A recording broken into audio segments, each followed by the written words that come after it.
In this video, I'm going to share you my learnings of actually getting mentored by a multi-nine-figure entrepreneur, an entrepreneur who actually built a business to $200 million in revenue in just 5 years and sold that business to $360 million valuation for a private equity firm. I actually had, luckily, a consulting day with him for a full day, and I'm going to share you my key learnings where he was actually consulting my business and what are the things which I learned as an entrepreneur, which I believe everybody else needs to learn and start implementing in their own business. So stick to the video till the end. So this was a problem, right?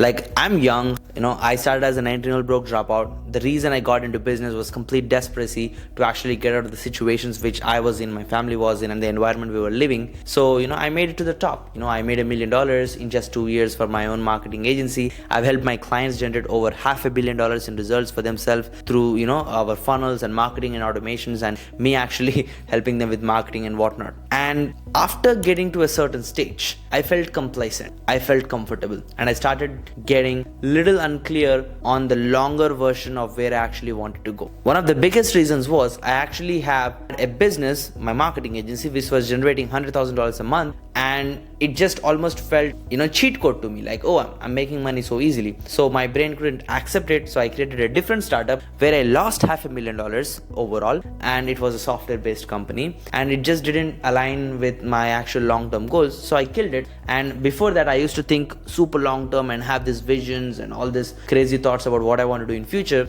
But once I actually lost $500,000 in a business, the belief that I had that everything I touch will be a gold, came to the actual truth, which it is not. I'm good at marketing and I'm only good at this. I should pursue one thing. Marketing and sales are my strength. So it kind of gave me a few steps back, and I stopped thinking about bigger risks which I should take. So a different business failed, but unfortunately I even stopped because of that taking bigger risks in my current business. This actually made me complacent. This actually made me comfortable where I am. And I was always giving the power to something else, which I can't control. So he told me that I need to work on my strong why. Once I actually have a compelling future for myself, once I actually create a clear reason on where I should go, then the future will always show up. I will have the motivation to get the work done. I will have the motivation to do the things required. I will have the discipline to actually show up every day and do stuff overall. So having that clear why and never losing that focus is very key. Never start a different business while you're already juggling between your actual business. Now, the second thing is I actually have a lot of insecurities about myself while I'm actually running ads. I'm brown skinned, I have thick accent, I'm from India, I'm just 21-year-old, I have no college degree and stuff like that. All of these things are mental insecurities, and I was uncomfortable to show my face on ad and run them. Even though my client print money left, right and center while they're running ads, they have 5, 10, 20 times ROAS while they're running ads. I know I could literally run ad and have 5, 10, 20 times ROAS as well. I'm just not doing it because I feel uncomfortable, because a bad memory when I was in 2020, when I actually launched my ads, somebody did some negative comment. All I was just thinking about was that one thing, which created bad memories, and then the ad account got shut down. I never reapplied for it. Kaboom, I escaped the situation. I didn't face the truth. And this time I was getting comfortable. I was not marketing myself, and he was asking me why. I was giving him some bullshit reasons, but he discovered that I don't want to market myself. So he told me that if I don't want to market myself, which is the situation which I was feeling complacent with, I should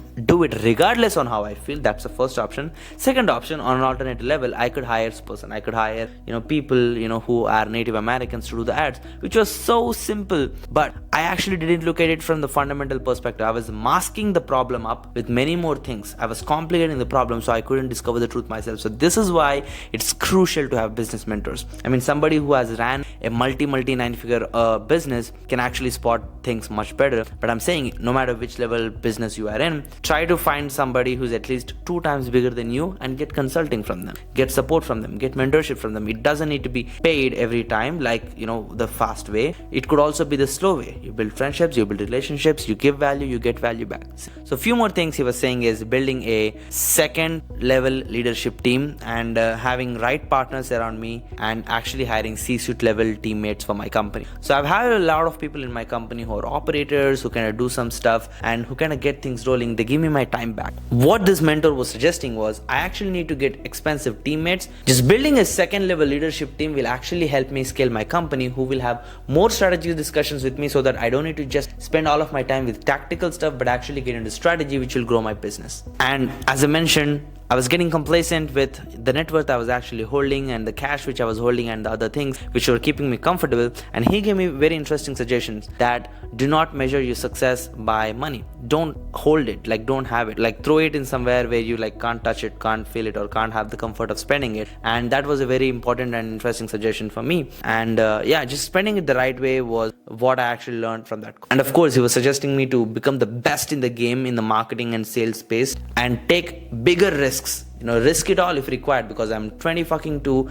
I just don't have so much to actually lose. If I can lose all of it which I already built, I could come back 3x speed, no questions asked. So he was like, hey, take bigger risks, you will see exponential growth, but don't make dumb risks. That's what he said. But overall, it was a very good suggestion. Again, few things he was actually pointing out. I actually enjoy having sales calls. I enjoy my time being on sales calls. So I was like over obsessed taking my own sales calls, but he was suggesting to hire a full-time sales operator, or actually like a sales head, to kind of take so much off my plate and build like a proper sales team, and not just me leading my enterprise sales or agency sales or coaching sales or whatever it could be. And he was suggesting me, because I have time right now and I'm kind of redoing my infrastructure, he was suggesting me to build a strong base, a strong infrastructure to build a scalable business which could actually hit 9 figures in revenue, $1 billion in valuation, and all of that stuff in a very long term. That doesn't mean I want to sell my company, but it's always better to build companies which are more valuable than companies which are total shit. And an interesting learning he was actually sharing, which I actually kind of agree with, is I was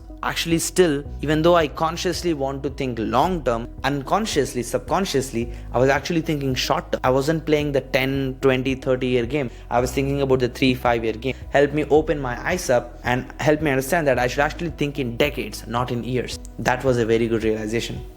And this is probably one of the most important advice everybody should actually listen to. And it was also an aha moment for me when I was actually on that call. He was asking me what was my true vision, and I was always using a different name and different person's success to attribute about my plan, or to kind of explain my plan. And he gave me a very strong suggestion. I'm trying to compare myself by looking at other people and their shortcut, and I'm assuming that those are things which I need to do. Instead, I should actually focus on my business and create my own roadmap for success. So he gave me a suggestion to not compare my business or my success with somebody else's personality or somebody else's business or their success. I just need to be focused on what I am good at and just be fucking best at it. And he told me that the worst I could do is comparing myself with somebody else. And he also suggested that I never should actually think that I have arrived, which is a feeling I'm already in, because I had all these crazy thoughts about hitting the 2 Comma Club, the 2 Comma Club X award, the $100 million award. I've done it all, at the age of 21. And after doing all of these achievements, I felt like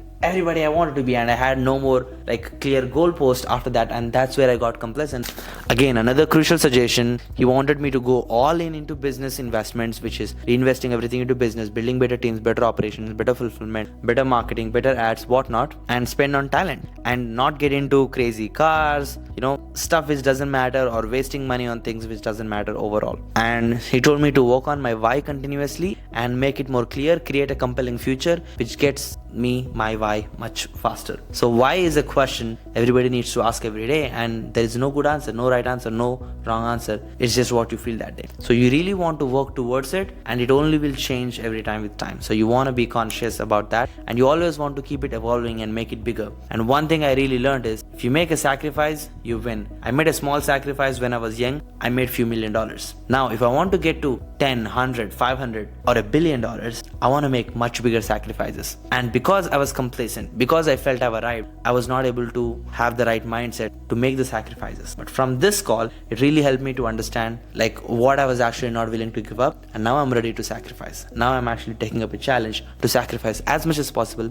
to get there, because you always need to be in momentum. So I've not only consulted this one guy, I've actually consulted multiple other people. In case if you like videos like this, where I actually share my learnings of what I actually learned by actually getting mentorship from highly successful entrepreneurs, people who have built multi 9-figure companies, I'm happy to share them as well. If I actually paid for it and I got the value, if I can share, and if you can get the value, nothing like it. It's a win-win-win. So let me know in the comment section, and I'm happy to share more videos just like this. One last thing before going, he suggested me to build great partnerships, because partnerships are one of the easiest ways to actually acquire more clients and contribute to much larger revenue, especially easiest form of revenue because the friction is low. These are not cold audiences. You could just exchange lists and build rapport and build great partnerships and create much better incentives overall for your clients to come towards you. So that was pretty much what was suggested overall. If you like this video, make sure to comment down and let me know so I can know that you guys are liking this type of content, so I can make more of this content. But that's pretty much it for now. Once again, this is me, the Nikhil Sai,